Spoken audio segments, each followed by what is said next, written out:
Welcome to Samba Samba. Enjoy the video. You'll begin by powering down and moving the monitor so you can inspect its casing. You want a clear view of the back, bottom, or bezel. Once done, scan for the manufacturer sticker or molded text. These often show the model, serial, and regulatory markings. Make sure to photograph the label with your phone. This preserves tiny print and lets you zoom in later.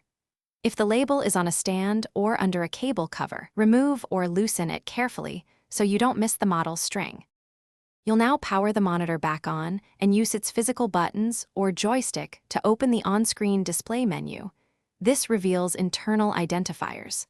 Once in the OSD, navigate to Information, System, or Settings, where manufacturers often list the model name and firmware version.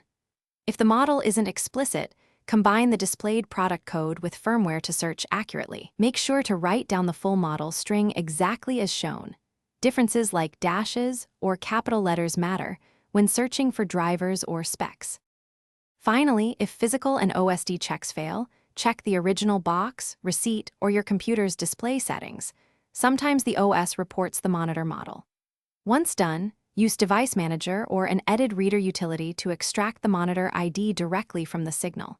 If the monitor still shows unknown, make sure to receipt display port/HDMI cables and test with another PC or cable. This often restores edited data.